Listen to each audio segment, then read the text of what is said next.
అందరికీ నమస్కారం. నిన్న ఆంధ్రప్రదేశ్లో వైఎస్ఆర్సీపీ పార్టీ పెట్రోల్ డీజిల్ ధరలు నిరసిస్తూ ధర్నాలు రాస్తారోకోలు చేయడం జరిగింది.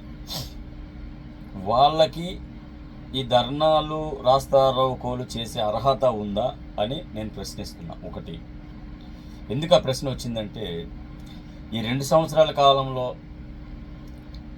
ఈ పశ్చిమ బెంగాల్, తమిళనాడు ఎన్నికలు అయిపోయిన తర్వాత మాత్రమే ధరలు పెంచడం జరిగింది. డీజిల్ ధరలు, పెట్రోల్ ధరలు పెంచడం జరిగింది.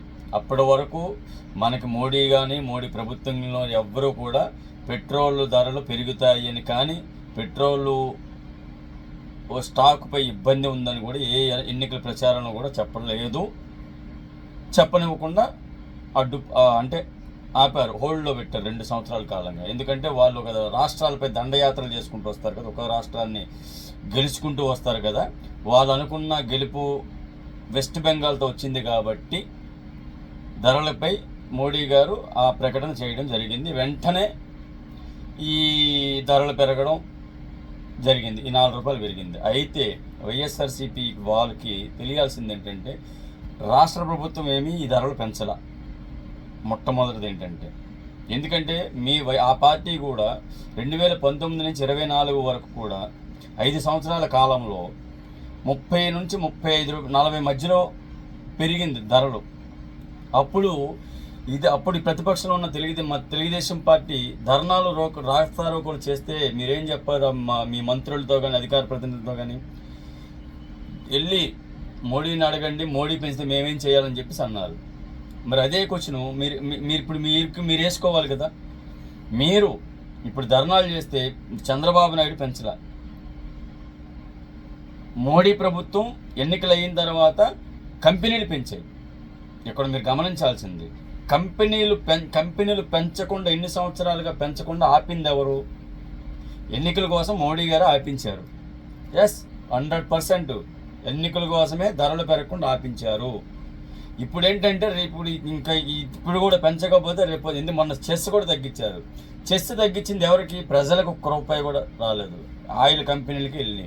ఎందుకని? వాళ్ళు పెంచకుండా ఉండడం కోసం వాళ్ళకి ఒక లంచం ఇచ్చినట్టే చెప్పాలి అంటే. వాళ్ళు ధరలు పెంచకుండా చెస్ తగ్గింపు పేరుతో ఆ పెంపు అన్నది వచ్చిన లాభం అంతా కూడా కంపెనీలు తిన్నాయి. అంటే వాళ్ళకి బెనిఫిట్ చేశారు.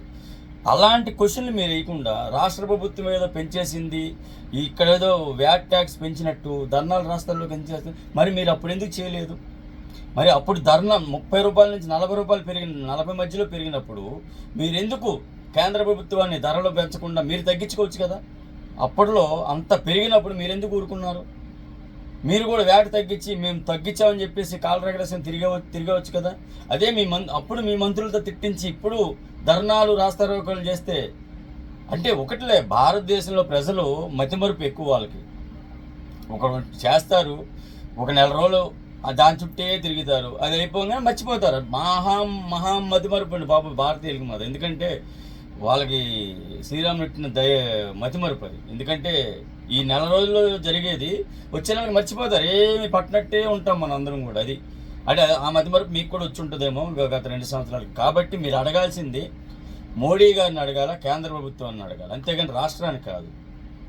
ఒక రోగం వస్తే రోగంతో పోరాడతావా, రోగితో పోరాడతావా? రోగంతో పోరాడాలా. రోగంతో పోరాడితేనే రోగం తగ్గేది. రోగితో పోరాడితే ఏమవుతాయి? డబ్బులు వాళ్ళకి వెళ్తాయి, హాస్పిటల్కి వెళ్తాయి డబ్బులు. రోగం తెలవకుండా మన రోగికి చికిత్స చేస్తే ఏంది ఉంటుంది? ఎప్పుడు కూడా పెంచే కేంద్ర ప్రభుత్వాన్ని మీరు అడగాల. మీరు నోరు మెదపరు, ఎవరు నోరు మీద, మీరే కాదు ఎవ్వరూ నోరు మెదపరు. ఎందుకంటే ఆంధ్రప్రదేశ్లో కాదు కదా, ఇప్పుడు కొత్తగా తెలంగాణలో కూడా అంతా ఒకే పక్షం, ఏకపక్షం. అంటే అంతా మోడీ పక్షమే. ప్రభుత్వం కాంగ్రెస్దైనా, ఇక్కడ టీడీపీదైనా, ప్రతిపక్షం వైసీపీ అయినా అందరూ మోడీ పక్షమే. కాబట్టి ఎవరు కూడా వాళ్ళ గురువింద గింజ సామెత తెచ్చుకొని వాళ్ళ కింద నలుపు చూసుకొని ధర్నాలు రాస్తారోకోలు చేయాలని చెప్పేసి చెప్తా ఉన్నాను. నమస్కారం.